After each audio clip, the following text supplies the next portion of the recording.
The Last Voyage of the Demeter is directed by Andre Ovredal. I'm sorry if I can't get his name right. And stars Corey Hawkins, Liam Cunningham, and among others. And this story, it is based on the section of Bram Stoker's Dracula under Chapter 7 called The Captain's Log, where in this story it deals with the doomed voyage of the Demeter that is basically having these passengers going on this trip to London, and essentially they're carrying cargo that, have you seen from the trailers, turned out to be Dracula on board. Now, here's a little backstory. Now, the movie was directed by Andre Overdraw, and I'm not really too familiar with him. I did see one of his other films that he did, which was Scary Stories to Tell in the Dark, which I thought was a fun little Halloween film that came out a couple years ago. I did also hear he directed that movie called The Autopsy of Jane Doe, which I heard wasn't too bad.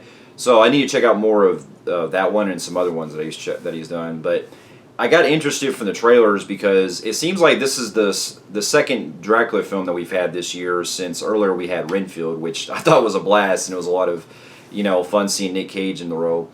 And seeing a section of basically having it to where the section of the book of Dracula where you're having the viewpoint of the passengers, I thought was a pretty unique concept, especially with the fact that you're having to pretty much see their side of the story instead of seeing on Dracula's side. So I could see going into it on paper that they wanted to have an idea of pretty much making Dracula not so much the human and monster type of role that we see him in a lot of films, but as more of the monster side, which we have seen it in various carnations, including Bram Stoker's Dracula from the Coppola film. But we haven't really seen a full-on movie where it's just him as the monster. And so this, going into the trailers, got me really interested. And I can honestly say, though, upon seeing the film, I liked it, but it does have some issues that hold it back from really great, because it does have a lot of kind of familiar territory that kind of holds it back. And on top of that, it seems like there was some other stuff in it that could have really, either they could have done a lot more with, and there's some other things that I think they really could have fleshed some things out that I think that the movie could have been a lot better. But to get my pros out of the way, I thought the cast in this I thought were great, especially Corey Hawkins. I've actually been a really good fan of him in a lot of films that he's done, especially when he played Dr. Dre in Straight Outta Compton, and then when he also starred in some other ones like Kong Skull Island and things like that. So I do admire the guy as an actor, and his character in this I thought was really, definitely holds a lot of ground as being a guy that's, that worked at the top of his class in, I forgot what school he went to, but, he wants to see the world differently and trying to make it in life. And I really did like his character a lot, in the way that he's a doctor trying to basically make sure everything's going well with the crew and everything. And I thought also his chemistry with the little boy in this I thought was genuine and touching. And it really, it just shows a lot of good, fleshed out that we get with the passengers as the story goes along, especially with the captain. I thought Liam Cunningham was really great in this, and I'm not really too familiar with his work, other than I think I remember seeing him in the episodes of Game of Thrones here and there. But I hear that he's a really talented guy, and for some reason I don't know why, but him playing a captain in this also got me mixed up with him with Bernard Hill, who played in Titanic, because as I'm watching the trailers I'm like, did they just have a guy that just looks exactly like Bernard Hill, and they were basically going with that actor? Because I thought, the guy, if it really confused me, I thought it was the other guy. And also there's certain points in this movie where it kind of reminds me a little bit of Titanic in certain parts, and I thought, I wonder if that was intentional with that kind of with that. I don't know if that was just a weird coincidence I was thinking of. But I thought he was great, and I like the way that the movie also plays along with him, trying to do the best for his crew and trying to survive and things like that. And it gets in some really, really deep territory with this character toward the later half of the film that really gives him a lot of great fleshed out and ways of him pretty much, kind of going with a PTSD kind of feel of the captain, and also with him having to, keep things in order, especially when shit really hits the fan. So I thought he was outstanding in this. And then you also have the rest of the cast that I thought were good. And surprisingly enough, the guy that plays Dracula, I forgot the actor's name, but he really not only brings a lot of great, great creepiness to Dracula himself, but also it finally reminded me of how much I love the character so much, especially he was giving me flashbacks to not only to Bram Stoker's Dracula with the monster form that Gary Oldman had in that film. But also, there's elements of Nosferatu with the look they're going for in this, which, funny enough, Nosferatu itself was an unauthorized remake of the original story. And so, just the shots what it involves where, Dracula's creeping up on everyone and things like that. And then you also have the points where it builds the tension up with Dracula, like, you see it does like a double shot where you see a character looking at Dracula, but then it disappears. I thought that was really great direction the way it plays it out, and the movie does build some really good suspense the way it's trying to build along with trying to give us the build up to when Dracula gets loose and things like that. Especially when we get into like the first hour where you can see him coming and things, and the way that it's kind of becoming like basically like a monster movie, kind of like the reminiscence of Alien or Jeepers Creepers, in that you're not really given too much about the monster, but you know enough given some exposition that the girl talks about to where you know who Dracula is in the story. And I thought that the mystery surrounding the Dracula, I think, really was good. But then there's some other things I think that really could have added more to really make Dracula stand out a little better on a writing standpoint that I'll get into some of my cons with. But the brutality in this was also fantastic too, with being able to see what Dracula can do with in a couple points when he's killing some of these passengers off one by one. And I do kind of have a pro con in that there's certain sequences that I think that they could have showcased more of the violence on screen, because whenever Dracula attacks certain characters, it seems like he sucks their blood, but you either see him just like from his point of view, like, or they don't really go into too much detail of like blood squibbing and stuff like that. And then there's other scenes where it seems like there's more time that they could have spent on it because it kind of just cuts away to the after view of it. And so I think that was kind of a missed opportunity in that regard. But the way it shows on screen, what we do see with the gore and stuff, it is brutal. And there's actually something unexpected that I was quite surprised that happens toward the end of it that I didn't really see coming at all. And I kind of thought in my head like I knew where it was going, but at the same time I was like, I was really shocked that they got away with it, and that really threw me off.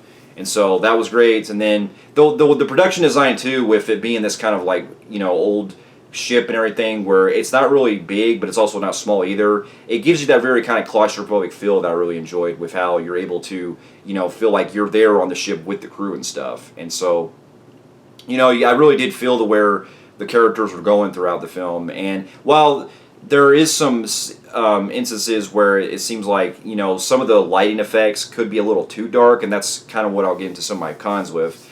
But just the atmosphere alone, I think, really holds it really well. Especially when you get a lot of the fog sequences that come out, like the classic monster films.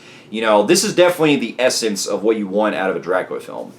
Now, if I had to, and also the way that the story goes along with the way it's structured too, with how it bookends with basically the before and aftermath. It bookends with the aftermath of the ship and everything. And I'm not going to go into too much detail, but if you know the story of Dracula and stuff, you kind of know what I'm talking about, because the way it kind of plays into this narration of the captain speaking and stuff, I thought was a great structure, because it was able to make it seem like you're actually hearing somebody read a book and stuff to you. And it's like something straight out of the pages of Dracula. So I thought that was really unique and clever with how the filmmakers in this really wanted to try to pay attention to detail of the source material, for the most part. Now, if I do have to get into some of my cons, I will have to say that as much as I was getting into the film, especially in the first two-thirds, there's things that do kind of hold it back, especially with how, even though there are some really great brutal parts, it did kind of feel like the movie was shot a little too dark in certain areas, especially in some of the fog sequences, to where you don't really get to see so much of the brutality, because a lot of the lighting and the cinematography does make it kind of hold back to where it's kind of hard to focus in on times.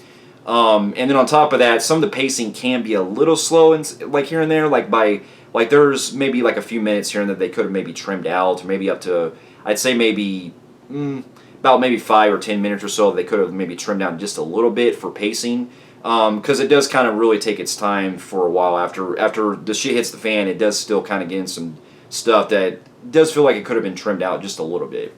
On top of that, there's some questionable things I did find with the girl in this that I did kind of wonder, like how she was able to really get stowed away on the actual ship itself. And in addition, there's certain rules that they kind of set up in the film that I did kind of question about, that has to do with vampire lore. And I can't go into spoilers with that, because that is a really big part of the film, but it does make you wonder like how certain things happen and then when it reaches its climax, you kind of thinking like, wait, why didn't this happen earlier in the film? It's like one of those kind of things. And then there's also some really questionable CGI that does look a little jarring a couple points, but it didn't bother me too much because the way they're able to blend with a lot of the practical makeup and stuff with Dracula, I thought really worked. And I think that, it really showcased that we wanted to see this kind of monster in action. But that is also kind of where I get into some territory where it seems like if they were trying to keep it as just a straight monster flick, it does make me wonder, like, if Dracula, because there's like a mystery to him if he's basically, obsessed with killing people and stuff. Because there's instances where he's smiling when he's killing his victims, and it's like, okay, if this is supposed to be basically an emotionless type of creature, why have that kind of level? Because you could have really added more and say maybe he does it for sport, or maybe he does it for like, he does it for a certain purpose. I think there's a lot of writing that they could have added more onto that certain parts where there's more depth they could have added with Dracula in that kind of level.